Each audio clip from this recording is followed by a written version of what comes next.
Hi అండి. ఈరోజు వీడియోలో ఢోక్లా రెసిపీని అయితే షేర్ చేసుకోబోతున్నాను. కాస్తంత తీయగా, పుల్లగా, చట్పటాగా, జ్యూసీగా నోట్లో పెట్టగానే కరిగిపోయి ఈ ఢోక్లా రెసిపీని ఎలా తయారు చేసుకోవాలో చూసేద్దామా? దీనికోసం ముందుగా ఒక బౌల్ని తీసుకొని జల్లెని కానీ స్ట్రైనర్ని కానీ పెట్టుకొని 1.5 కప్పు వరకు శనగపిండిని వేసి జల్లించుకోవాలి. ఇలా జల్లించుకోవడం వల్ల ఢోక్లా అనేది బాగా వస్తుంది.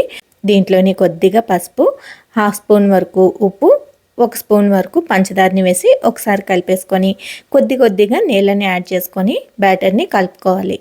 మరి పల్చగా కలిపేయకూడదు, కాస్త దోశ బ్యాటర్ కంటే తిక్కుగా ఉండేలాగా కలుపుకోవాలి. దీంట్లోని 1 స్పూన్ వరకు అల్లం పచ్చిమిరపకాయ పేస్ట్ని 4-5 స్పూన్ల ఆయిల్ని వేసుకొని ఒకసారి మొత్తం అంతా కలిసేలా కలిపేసుకోవాలి. బ్యాటర్ చూసారు కదా, ఇలా ఉండాలన్నమాట. ఇప్పుడు దీనిపైన మూత పెట్టేసి దీని ఒక పావు గంట సేపు నానేద్దాం. మరొక పక్క ఆవిరి పట్టించుకోవడం కోసం బౌల్ని తీసుకొని ఆయిల్ అప్లై చేసి ఉంచుకోవాలి. పావు గంట తర్వాత ఒక ఈనో ప్యాకెట్ని తీసి కట్ చేసి ఈ బ్యాటర్లో వేసుకోవాలి. ఒకవేళ ఈనో లేదు అనుకుంటే కొద్దిగా వంట సోడానైనా వేసుకోవచ్చు.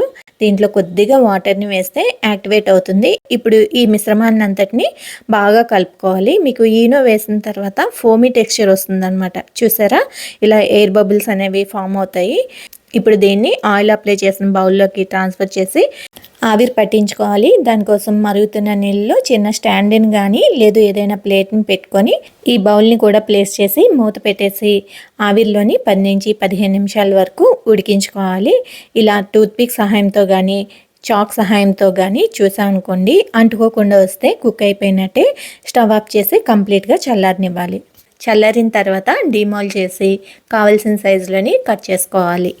ఇలా కట్ చేసుకున్న తర్వాత పోపు కోసం స్టవ్ పై ప్యాన్లోని కొద్దిగా ఆయిల్ వేసి 1 స్పూన్ వరకు ఆవాలు, 7-8 పచ్చిమిరపకాయలని ఘాట్లు పెట్టి వేసుకోవాలి. అలాగే కొద్దిగా ఉప్పు, కరివేపాకు వేసి పోపులు చిటపటలాడిన తర్వాత అరకప్పు వరకు నీళ్ళని యాడ్ చేసి ఒక మీడియం సైజ్ నిమ్మకాయని రసం తీసి వేసుకోవాలి. అలాగే మరికొద్దిగా పంచదారని వేసి పంచదార కరిగేంత వరకు నీళ్ళని బాయిల్ చేసి ఈ నీళ్ళను కట్ చేసుకున్న ఢోక్లా పైన మొత్తం అంతా స్ప్రెడ్ చేసి వేసుకోవాలి. చివరిగా కొద్దిగా కొత్తిమీరతో గార్నిష్ చేసుకుంటే సరి. ఈ ఢోక్లా రెసిపీ అనేది నాకు తెలిసిన మార్వాడి దీది ఒక ఆవిడ ఉండేవారు. ఆవిడ దగ్గర తెలుసుకున్న రెసిపీ అనమాట. కాస్తంత తీపితో పులుపుతో చట్పటాగా జ్యూసీగా ఉండే ఈ ఢోక్లా నోట్లో పెట్టగానే కరిగిపోతుంది. చాలా బాగుంటుంది. ఒకసారి తప్పకుండా ట్రై చేయండి. ట్రై చేసిన తర్వాత ఎలా వచ్చింది అనేది షేర్ చేసుకోవడం మాత్రం మర్చిపోకండి. అలాగే ఈ వీడియో నచ్చితే లైక్ చేయండి. మీ ఫ్రెండ్స్ అండ్ ఫ్యామిలీతో షేర్ చేసుకోండి. Thanks for watching.